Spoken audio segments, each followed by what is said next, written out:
Hello, everyone. My name is Gil Penalosa, and this is Cities for Everyone, the webinar, where every other Tuesday I invite fascinating people to share their stories, their knowledge, their experience, to help all of us become passionate advocates on what? On creating equitable, sustainable, and playful cities where everyone can live healthier and happier.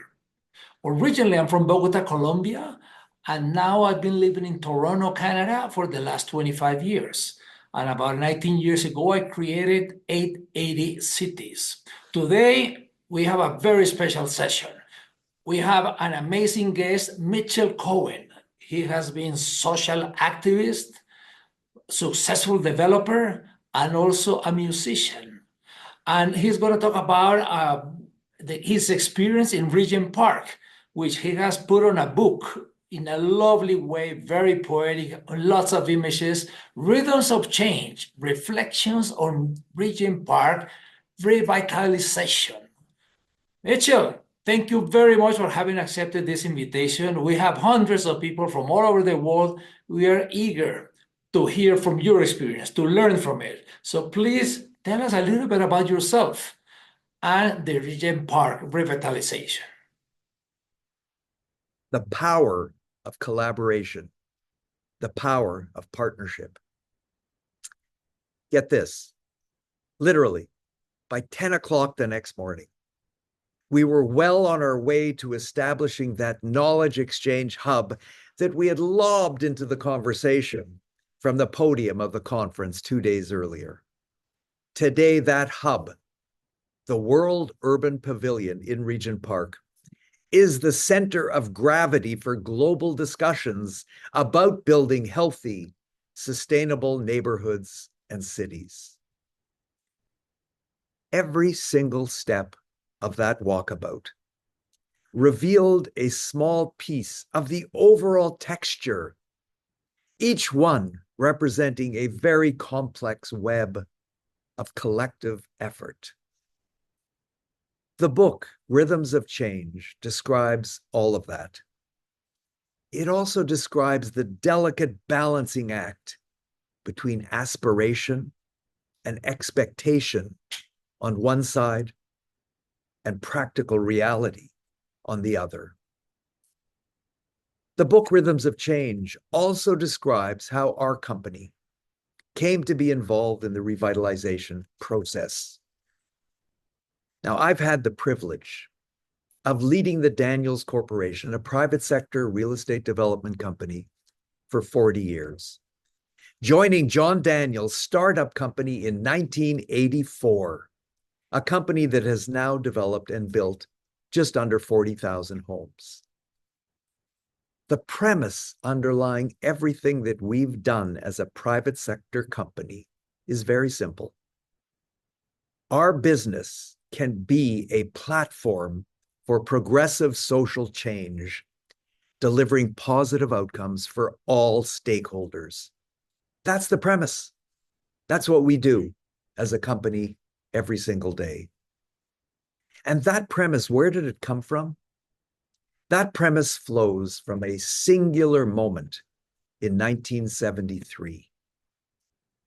I was fresh out of university, McGill, and then London School of Economics, came back from London to Montreal, and I landed my first real job as a community worker within the YMCA in Montreal.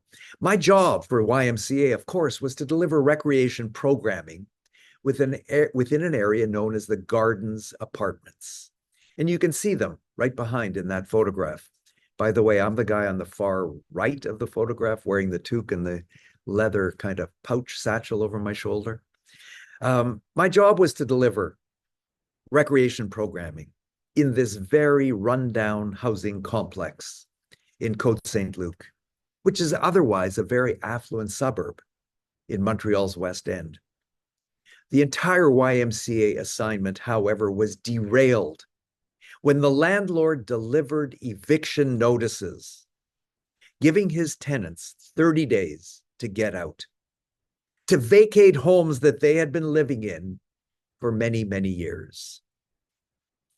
Overcome with the fear of an uncertain future, the tenants turned to me for help. That day rocked my world. The vulnerability, the uncertainty, the precipitous ledge on which so many people live, striving to keep their feet on solid ground, but ever fearful that one day the ground will shift and there's no safety net to cushion the fall. My reaction that day was visceral. I felt a responsibility to do something. And although it took 3 years, that something led to the creation of one of the first housing co-ops in Montreal, in Quebec, in the province. But it also led to a lifelong passion to use my energy, to use my skills, and ultimately the power and the platform of our private sector company to create affordable housing.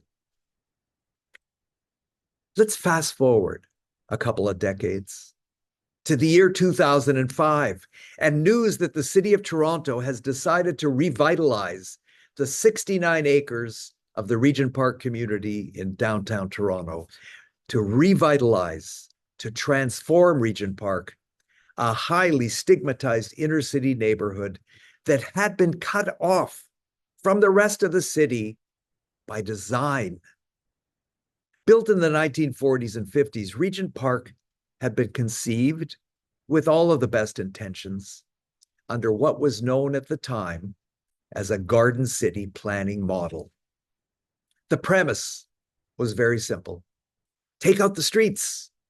Cars are removed from the equation, and guess what? Kids will be able to play safely within the gardens. Well, the theory was one thing, but the reality was devastatingly different. Without eyes on the street, as Jane Jacobs taught us in the 1970s, without the ongoing investment required to maintain a state of good repair, the garden city quickly became an island unto itself, isolated and deeply stigmatized. And in 2005, when the city was kickstarting their process, residents of Regent Park were very much feeling the ground beginning to shift beneath their feet. Thankfully, enlightened leaders at the City of Toronto and Toronto Community Housing were intent to chart a new course for the transformation. Now, for most of us in this webinar, for most of us tuning in today, the concept of urban renewal is nothing new. And over the years, I think we've probably all seen or read about or heard about urban renewal projects that have reflected a very heavy-handed, top-down approach directed by planners and politicians. Common practice has seen entire neighborhoods simply bulldozed, with local residents, already marginalized, pushed even further to the margins. Well, the Regent Park revitalization turned that practice on its head, putting local voices and local aspirations at the top of the agenda.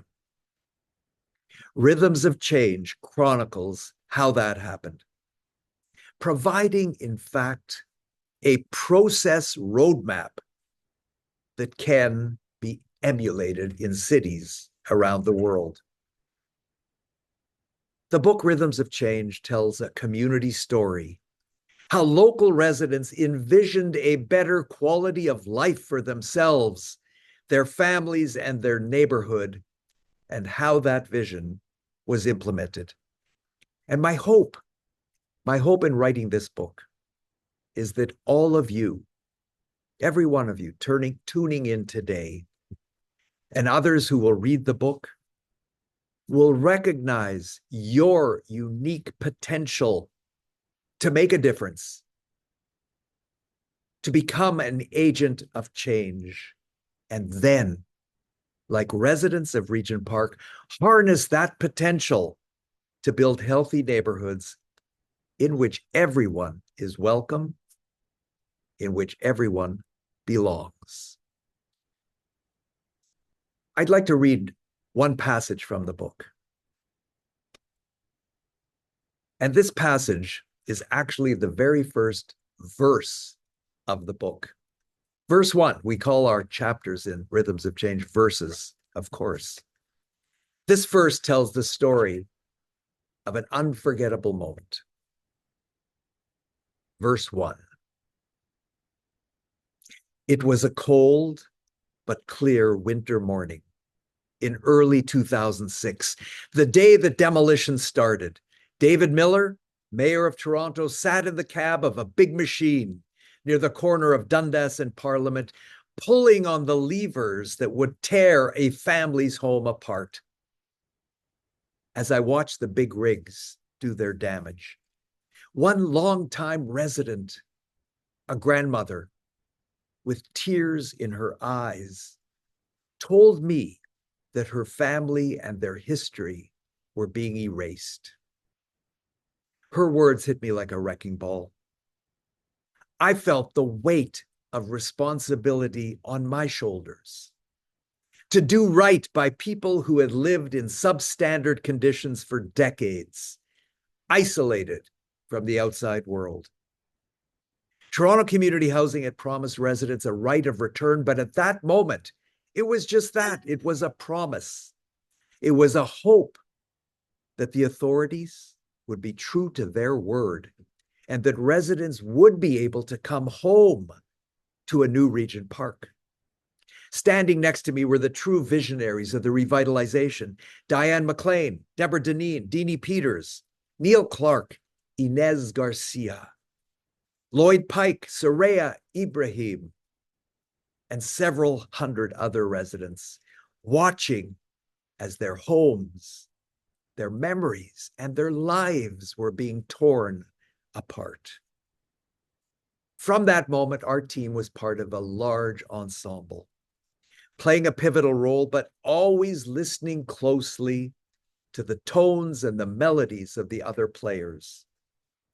There were moments when we had no idea where the music would take us. There were others in which the notes resonated in perfect harmony, reflecting hope, potential, and personal growth.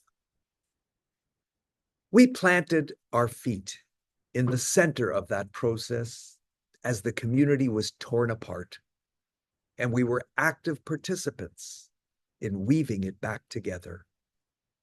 The entire city saw remnants of lives on display as our demolition contractor exposed wires, steel, and the pastel colors of individual dreams, hopes, love, and family. And then, ever so slowly, the city and the world beyond witnessed something truly special beginning to emerge, one brick at a time, building by building, block by block, beautiful and messy, important, imperfect, and the subject of great debate.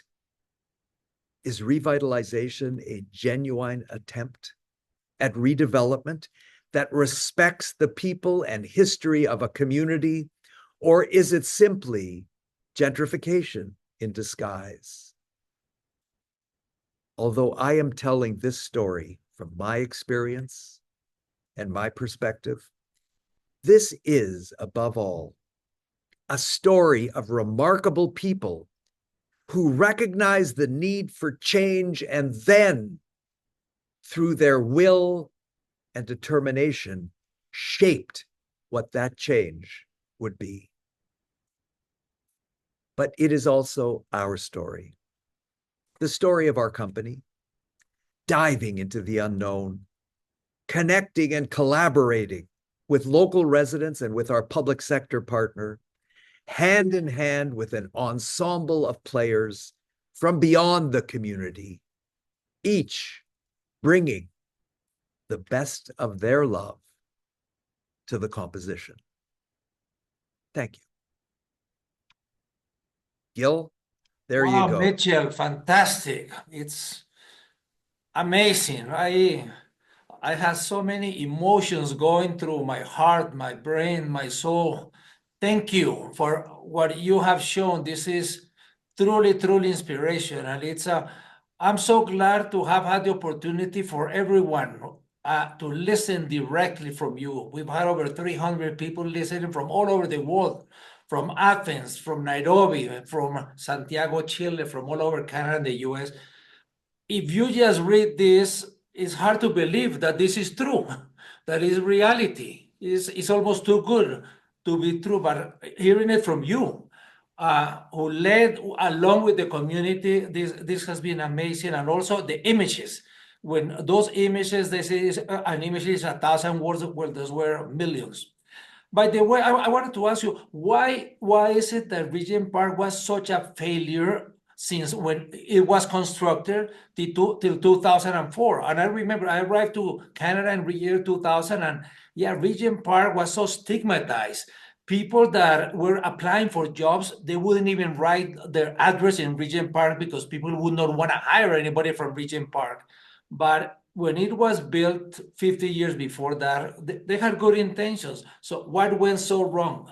So that people learn not only what to do, but also what not to do. Well, I appreciate that question. I mean, as I mentioned, and as you've just said, it was good intentions. Let's create a place where kids will be safe. Sure, that's a great starting point. But the actual physical manifestation of that turned out to be disastrous. Cutting off buildings, taking out public streets. You know, Toronto is renowned for a really, really great grid system of streets and roads that intersect and that create neighborhoods to each other, that connect neighborhoods to each other. That is a hugely positive attribute of our city. And then back in the 1940s, those public streets were taken out. So that created this real insular place, this island that was cut off from the rest of the world, physically cut off, and then over the course of the decades became emotionally cut off, became economically cut off, became really isolated in so many ways. I mean, you just mentioned that people applying for a job wouldn't say that they lived in Regent Park. I've talked to many kids because I work very closely with many young people in the community on music projects, on the musical The Journey that we wrote. And there were many kids who said when they were in high school, even before high school, in grade school, elementary school, so, you know, where do you live? Well, they were afraid to say that they lived in Regent Park. They were embarrassed by saying they lived in Regent Park. And that is really hard for a young person to really wrap their head around, to pretend that they don't live in Regent Park. So the evolution has been long, it has been slow, but now what is so exciting about what has happened is that people are now proud to say, I'm from Regent Park. And they're really welcoming the whole world to come into their community and share it, and share the knowledge as to what's happened, share the wisdom of the role that local residents have played in shaping the vision.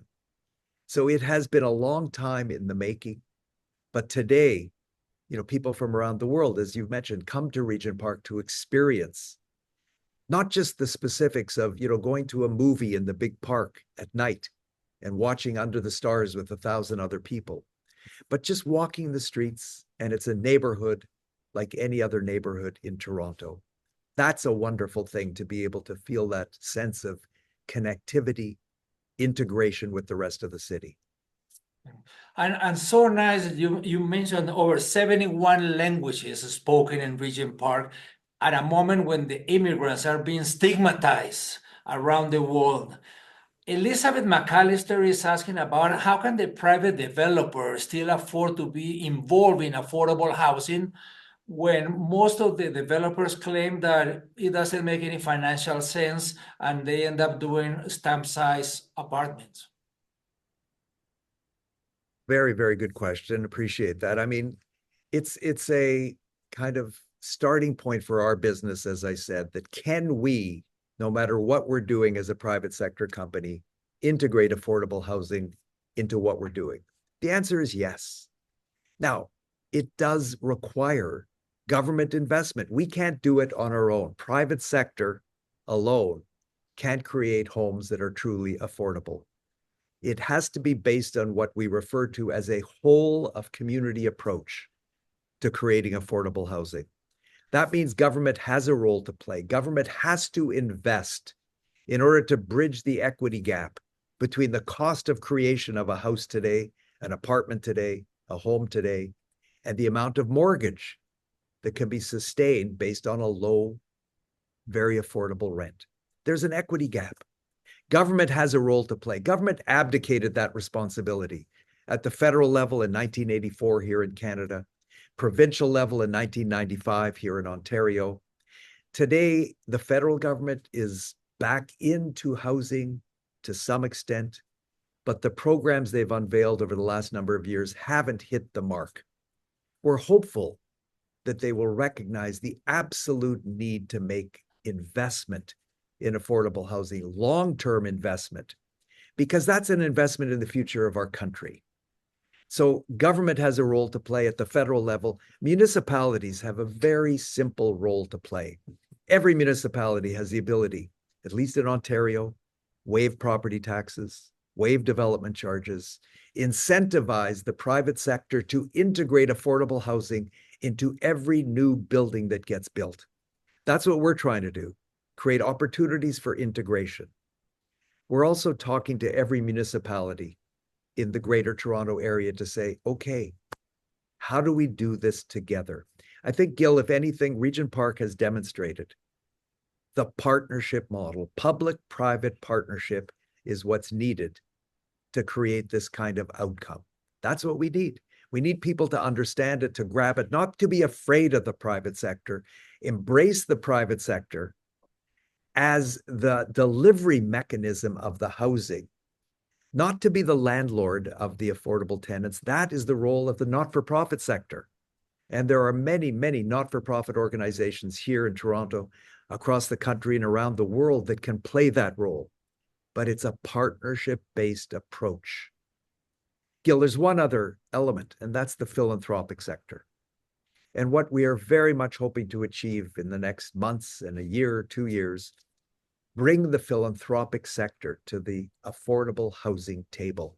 It's essential to really round out that whole of community approach. You know, the philanthropic sector, very charitable. They give a lot of money to hospitals, to research, to, all kinds of different institutions, and all that is needed. What we're looking to do is create an opportunity for those charitable foundations to put some of their assets, some of their money into investment in affordable housing. Because, Gil, guess what? That will reduce the cost of healthcare.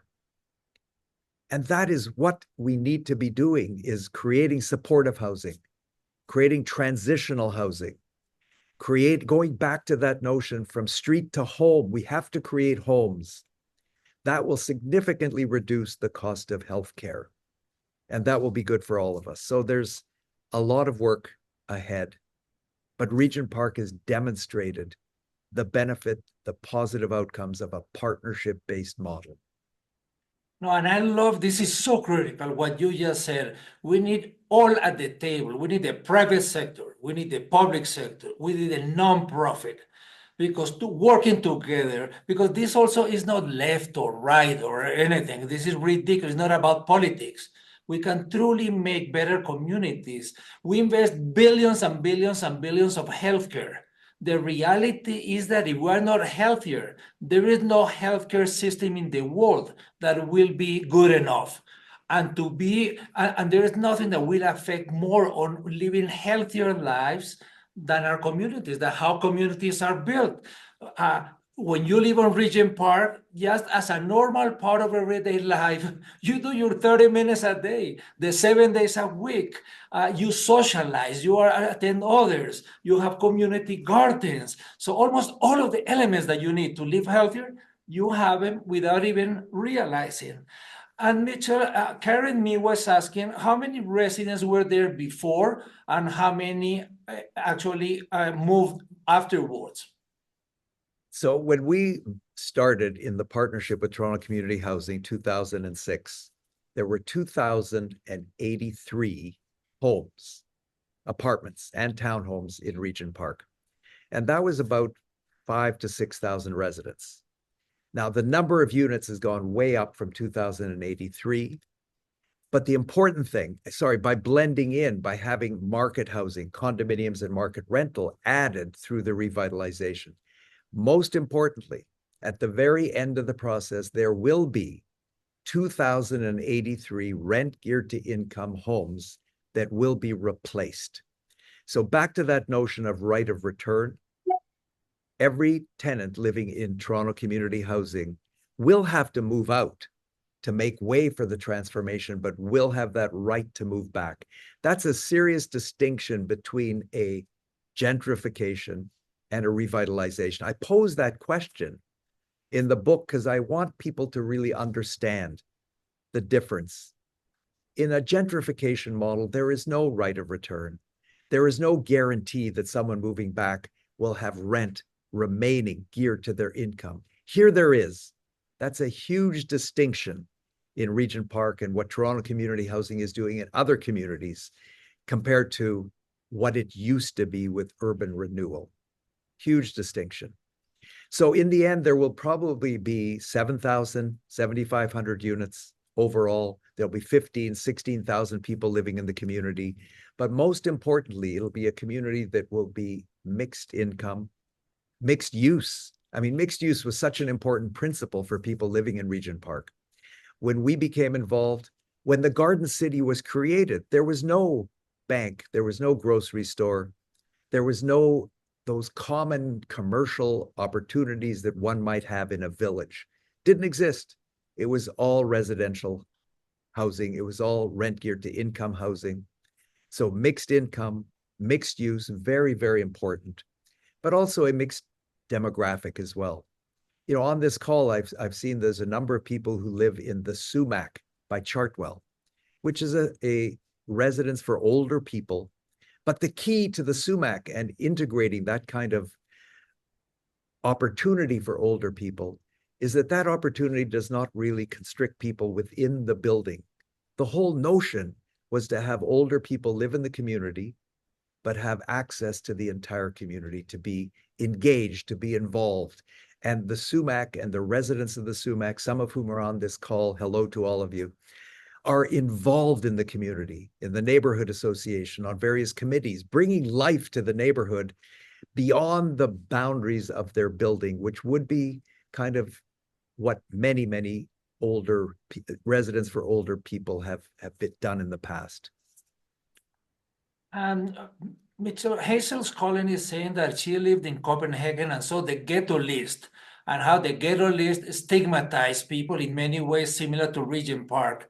So she's asking from, how do you think the principles used in Regent Park could be adapted in places like the Copenhagen context or other cities? What steps would be most critical to ensure that revitalization efforts avoid displacement, preserve cultural identity, and genuinely uplift residents?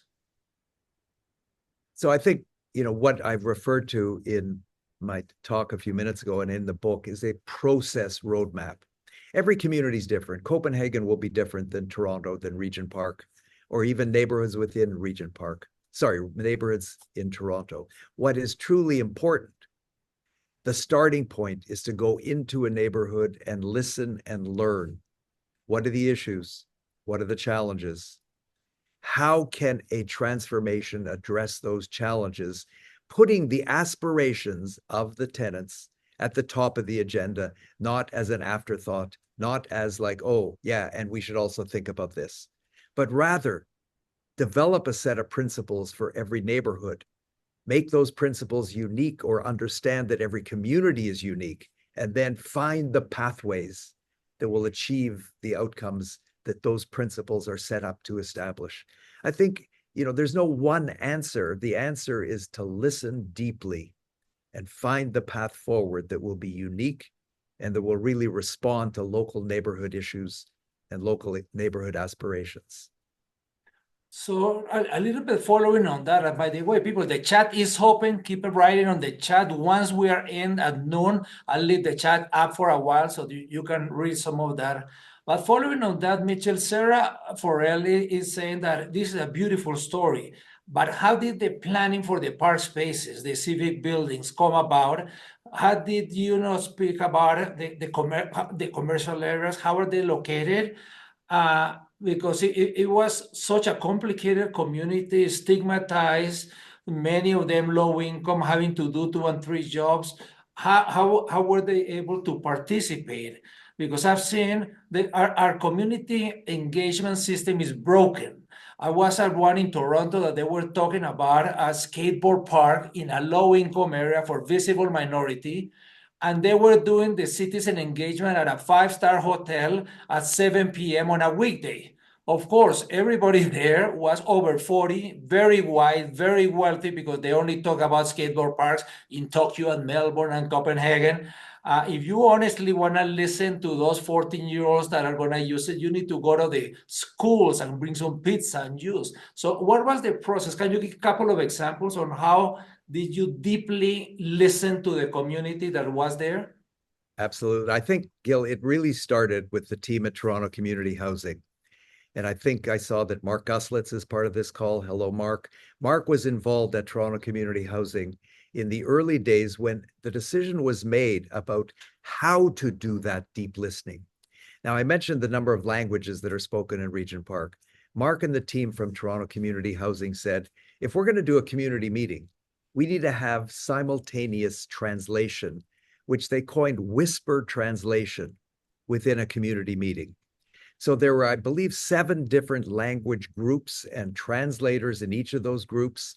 And so a group from a certain community would gather around the translator, and in real time, that translator would talk to 15, 20 people within that language group, while over on the other side of the room and 3 or 4 other, there were 7 languages that were translated simultaneously, giving people the opportunity in real time to react, to respond, to say, oh my God, that's crazy, I hate that.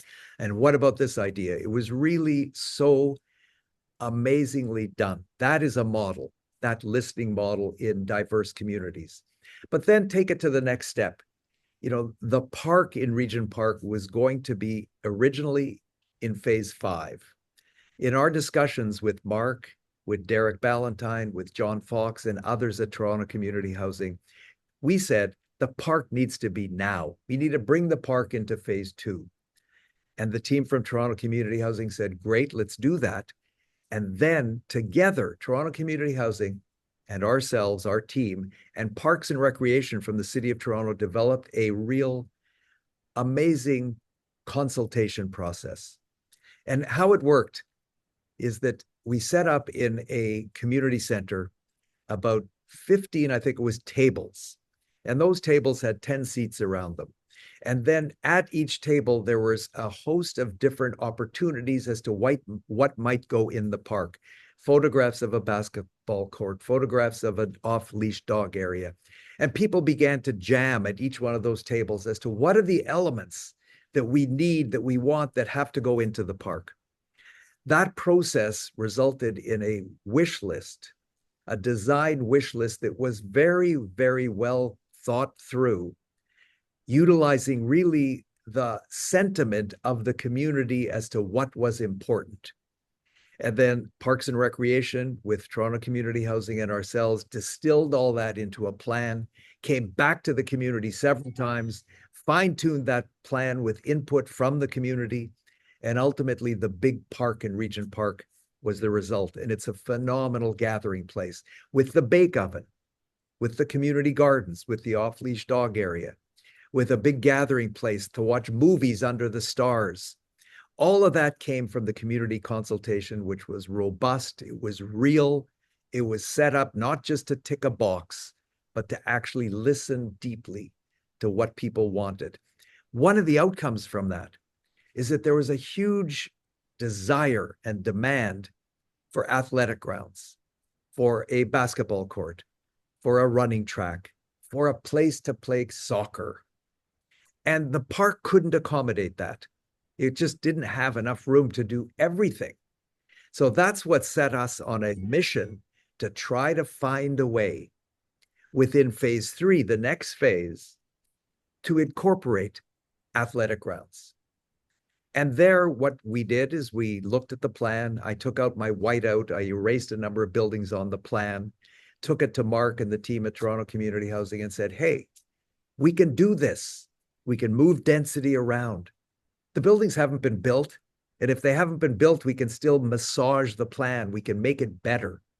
So we created an opportunity for the Regent Park Athletic Grounds, which I mentioned in my talk a few minutes ago.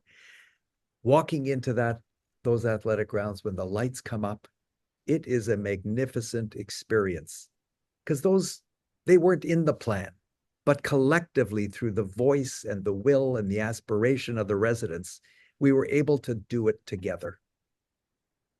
And when you look at studies of why low-income people eventually move up, is when there's interaction with middle income and upper income. But people say, oh no, $1 million homes will never be able to coexist with social housing. How were you able to get this together? Because it has been a huge success that all of the sudden, like you said at the beginning, you have buildings that people cannot decide, be able to point out which one is the rent to income, which is basically if people pay 30% of their income, if they make $500 a month, they pay $150. They pay $1,000, they pay $300. And on the other side, there's a building exactly the same where people paid $1 million for that condo. So how were you able to break this myth that they cannot coexist and share the same beautiful swimming pool and parks and running tracks and dances and cultural activities? Well, I guess the starting point for us is that it is a myth. We don't believe the myth. So in not believing the myth, we feel and have always felt, let's just go do it. Let's demonstrate that people actually can live together, can learn from each other, can sort of stand for a moment in another's shoes. You know, that was one of the real main reasons why we wanted to create, and the community wanted to create, an arts and culture center, a place where, you know, people from different cultures, backgrounds, who have different theater, dance, music, could come together under one roof and share what comes from their home, from their people, their families. Because when you're sharing in that way, it doesn't matter that you're a tenant and you're an owner, you're a tenant. What matters is a shared experience. So we have never shied away from integration, both within cultural centers, within athletic grounds, but also what you're asking within buildings. You know, the community is a community where, yes, we haven't done enough integration within buildings. Recently, we've done that within a market rental building, where we integrated 10% of the units as deeply affordable in partnership with a nonprofit called Wood Green Community Services. The building is hugely successful. Did we as a private sector company suffer because we allowed the opportunity for some people to be paying lower rents? If it's built into the business plan and if there's an investment by the public sector, all of that can be done. We've demonstrated that. We've demonstrated with down payment assistance programs and with rental programs. The models exist, Gil. There's no mystery how to create integration, how to create communities in which everyone is welcome. Just final note on that. I know we're getting close to the end. Creating communities in which everyone is welcome is hugely important to us. And that means we have to build homes, neighborhoods, buildings that are truly accessible, that take universal design standards and implement it, that ensure that someone with a mobility challenge can invite friends over and have a party and have room to like dance in their wheelchair, and to be able to really celebrate the fullness of life, even with a mobility challenge. The building code is just not what it needs to be to create communities that are accessible. And that's a huge piece of what we're working with a whole bunch of people in the accessibility community, other developers, trying to push the boundaries to create a building code such that every building we build will truly be accessible and welcoming to everyone. Oh, Mitchell, this has been fascinating and so thankful. And I hope that everybody will come back in January 7th for the start of the year. The last question, Mitchell, is Dan Gergas is saying, I mean, this is like three questions in one. How to get gigantic people like the pension funds to invest in community housing? Also, how you mentioned the philanthropic dollars. In many cases, to get communities working is not only the hardware, but it's the software. It's not only the infrastructure, but the programs to be able to have movies in the park, knitting in the park, to have walking groups, knitting groups, and so on. So how do you get those philanthropic? They are so generous with the National Ballet and the opera and the whatever. Why are they not so more generous also with knitting these communities together? Sometimes it's really, really hard to find those few $1,000s to make communities work. And the final is, what is your call to action? You have people here from around the world listening. Why is this Regent Park not happening all over the greater Toronto area? I mean, this is a success story anywhere in the world. And then you would say any mayor coming into power, they would just say, please, Mitchell, give us this. We want to adapt. Like you say, it's not a copy, but how to adapt? Why is this not happening everywhere? So this is a big question, but it's the last one. And we are so grateful. I'm really so proud of what you have done. I'm so grateful that you have come today. Well, appreciate that, Gil. This is a question that might deserve more than a minute, but in a minute. Don't worry, no worry. You can go into a couple of minutes. Well, you said 12 o'clock. Gil, truly embracing the partnership model is what is required. Municipalities are often afraid to do that. They're afraid to be bold. But the good news is, with respect to pension funds, real estate investment trusts, large corporations today, the affordable housing agenda is now on everybody's mind. This is good. It's taken decades of neglect, of a lack of investment. It's created this crisis, but now it's time to respond to the crisis fully with intention and with money, with investment. The crisis won't go away by itself. So municipalities, every single one needs to lean in and say, I have land. I'm going to commit that land to a nonprofit group. Nonprofit group, go out and find a developer to build in partnership with you. That's the model. That can happen today across the region, across the country. Pension funds, REITs today, more than ever, that's why this is such an important moment, are embracing this notion because they're hearing it from their investors, they're hearing it from their stakeholders. Environmental, social governance, the social part of ESG can so brilliantly be responded to with affordable housing.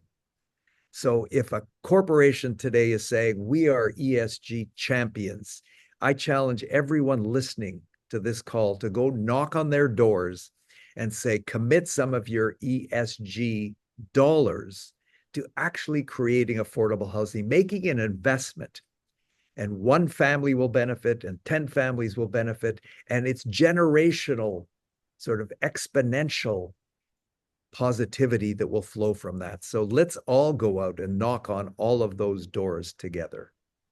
Well, Gil, yeah, thank you for inviting me. This is not a time for anyone to be silent or to be a spectator. So let's all of us do our little bit.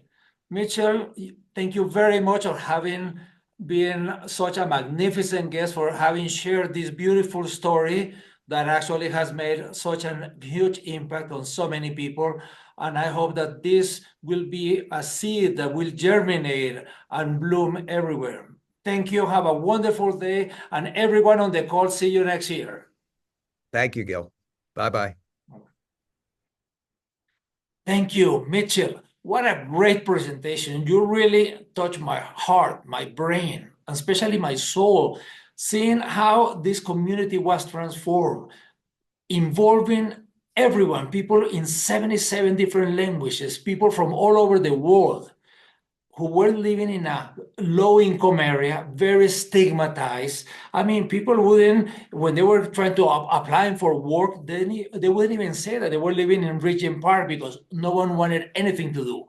Now, Regent Park has become a symbol of the possibilities, symbol of what can be done. And this has been a great story that not only can be replicated all over the greater Toronto area, but across Canada and around the world. Not like on the computers that we copy and paste, but just adapting and improving because every city is different. I want to thank you for having been our guest and your very clear call to action. This is about partnerships between the private sector, the public sector, the nonprofit, the philanthropic, with clear vision, with clear goals, and moving everyone in the same direction. Thanks, Mitchell, and thanks everyone, the hundreds of people connected from around the world. See you in the next session.